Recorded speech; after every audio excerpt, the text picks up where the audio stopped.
Hello दोस्तों, नमस्कार। मैं अरविंद कुमार आप सभी का स्वागत करता हूं आपके अपने यूट्यूब चैनल अरविंद कुमार गुरुजी में। दोस्तों, आज हम एक नई वैकेंसी, नई भर्ती के बारे में बात करने वाले हैं। ये भर्ती निकली है साउथ इंडियन बैंक के द्वारा। ये south Indian bank basically south India की ही बैंक है, लेकिन इसकी ब्रांचेस ऑल ओवर इंडिया में है। टोटल 871 ब्रांचेस अभी तक ऑल ओवर इंडिया में साउथ इंडियन बैंक की है। तो ये साउथ इंडिया की लीडिंग कमर्शियल शेड्यूल्ड बैंक है। ठीक है। इसके अंतर्गत जो वैकेंसी निकली है वो जूनियर ऑफिसर्स की निकली है, बिजनेस प्रमोशन ऑफिसर्स की निकली है। इस वैकेंसी के लिए आपको एक अच्छा खासा पैकेज मिलने वाला है। मोटा पैकेज 7,44,000 रुपये का शुरुआत होने वाली है। और इस भर्ती में डालने के लिए आपको सुनहरा मौका है। टाइम पीरियड इस भर्ती के लिए एप्लीकेशन डालने के लिए आपको बहुत कम समय मिलने वाला, लिमिटेड समय मिलने वाला है, तो तैयारी अभी से कर लीजिएगा।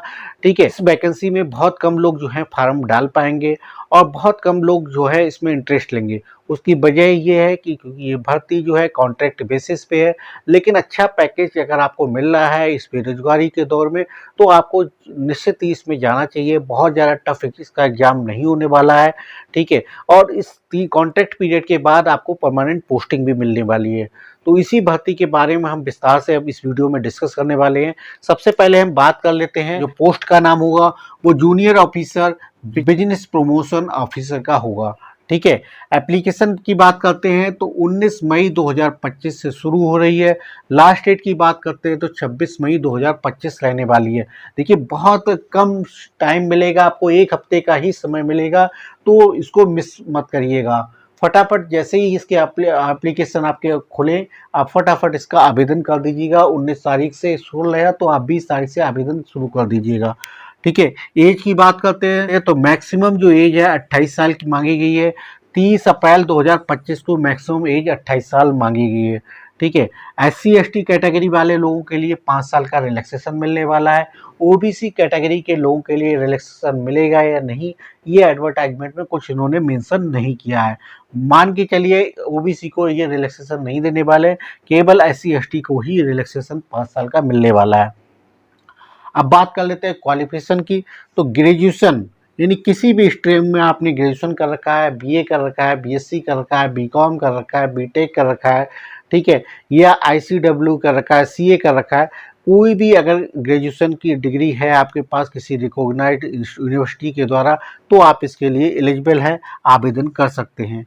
टर्म ऑफ अपॉइंटमेंट, जैसा कि मैंने आप लोगों को बताया कि पहले इनिशियली ये आपको 3 साल के कॉन्ट्रैक्ट पीरियड पे रखेंगे, और 3 साल के कॉन्ट्रैक्ट पीरियड में अगर आपकी परफॉर्मेंस अच्छी रहती है, आप अच्छा काम करते हैं, तो ये आपको बाद में आपको as a assistant manager scale 1 के पोस्ट पे जो है आपको अपॉइंट कर देंगे अपने यहाँ। ठीक है। तो ऑब्वियस सी बात है, जैसे ही आपको असिस्टेंट मैनेजर स्केल 1 की पोस्ट मिलेगी तो पैकेज आपका और हाई होने वाला है।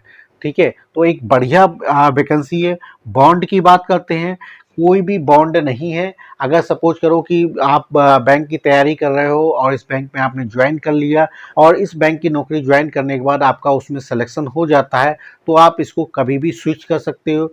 स्विच करते समय आपको कोई भी आपका किसी भी तरह का बॉन्ड नहीं होगा, यानी कोई भी पेनल्टी आपको नहीं देनी है। 3 साल से पहले भी अगर आप छोड़ना चाहते हो तो छोड़ सकते हो, तो इसमें कोई भी बॉन्ड नहीं है। ठीक है। पोस्टिंग कहाँ मिलने वाली है? All over India, anywhere India में कहीं भी आपको पोस्टिंग दी जा सकती है। ये डिपेंड करेगा बैंक को कहाँ पे, किस जगह पे उनको, किस ब्रांच में ऑफिसर्स की रिक्वायरमेंट है, उसी के अकॉर्डिंगली वो आपको पोस्टिंग दे देंगे। ठीक है। सैलरी जैसा कि मैंने बताया था आपको, 7,44,000 रुपये का जो है इनका CTC होने वाला है। इसमें आपको NPS भी कंट्रीब्यूशन जो है आपको मिलने वाला है। ठीक है। मोड ऑफ सिलेक्शन कैसे होने वाला? देखिए, सिंपल सा आपको एक रिटन टेस्ट होगा और उसके बाद सीधे इंटरव्यू होगा। कोई प्री नहीं होने वाला, कोई मेंस नहीं होने वाला। सिंपल एक आपको ऑनलाइन एग्जाम होगा और उसके बाद आपका इंटरव्यू होगा। ऑनलाइन एग्जाम वैसे ही जैसे और शेड्यूल्ड कमर्शियल बैंक के जो एग्जाम होते हैं प्री वाले, उसी बेसिस पे आपका एक एग्जाम कराया जाएगा। ठीक है। उसके बाद आपका इंटरव्यू करा लिया जाएगा। एप्लीकेशन की बात कर लेते हैं। एप्लीकेशन फीस तो जनरल कैटेगरी वालों के लिए 500 रुपये रहने वाली है। SC/ST कैटेगरी वालों के लिए 200 रुपये फीस रहने वाली है। जहां तक बात करते हैं OBC कैंडिडेट, वो भी इसमें आवेदन कर सकते हैं। उनकी फीस भी आपको 500 रुपये ही रहेगी, आप इसमें आवेदन कर सकते हैं। निराश ना हो OBC वाले, उनको भी इसमें मौका मिलने वाला है। अब इसका एक चीज़ बहुत ध्यान देने वाली चीज़ है, सबसे इम्पोर्टेंट वाली बात है, आपका इसका आवेदन करना है वो बैंक की ऑफिशियल वेबसाइट। www.southindianbank.com। किसी फर्जी वेबसाइट से आप इसका आवेदन मत करिएगा। साउथ इंडिया बैंक करके या कोई वेबसाइट है, इस तरह की आवेदन मत करिएगा। ये बैंक की वेबसाइट है southindianbank.com। ठीक है, इसी वेबसाइट पे जाके आप आवेदन करेंगे। 19 मई 2025 को इसका लिंक जो है ओपन कर दिया जाएगा। अभी आपको वहां पे इसका विज्ञापन देखने को मिल जाएगा। अब विज्ञापन में और डिटेल में अगर कुछ आप जानना चाहते हैं तो आप वहां पे पढ़ सकते हैं। ठीक है, इस भर्ती से संबंधित आपके मन में कोई क्वेश्चंस, कोई डाउट रह गया हो तो प्लीज कमेंट बॉक्स में आप कमेंट करिएगा, आपको आंसर आपके क्वेश्चन का जरूर मिल जाएगा। लास्ट में दोस्तों आप लोगों से पुनः एक बार गुजारिश है, जिन्होंने अब तक मेरे चैनल को सब्सक्राइब नहीं किया है प्लीज चैनल को सब्सक्राइब कर लीजिएगा, बेल आइकन दबा लीजिएगा, जिससे भविष्य में जो भी नोटिफिकेशन आते हैं मेरे चैनल के माध्यम से आपको उसका सूचना मिल सके और आप समय रहते उसमें आवेदन कर सकें। ठीक है, और दोस्तों एक और लास्ट में आपसे आग्रह है कि इस वीडियो को ज़्यादा से ज़्यादा अपने दोस्तों और फ्रेंड्स ग्रुप में शेयर करिएगा, व्हाट्सएप ग्रुप में शेयर करिएगा, जिससे इस भर्ती का लाभ ना सिर्फ आपको मिले और आपके दोस्त भी इसका भर्ती का लाभ उठा सके। ठीक है दोस्तों, फिर मिलेंगे किसी और वीडियो में, तब तक अपना ख्याल रखिएगा। बहुत बहुत धन्यवाद। Thank you very much.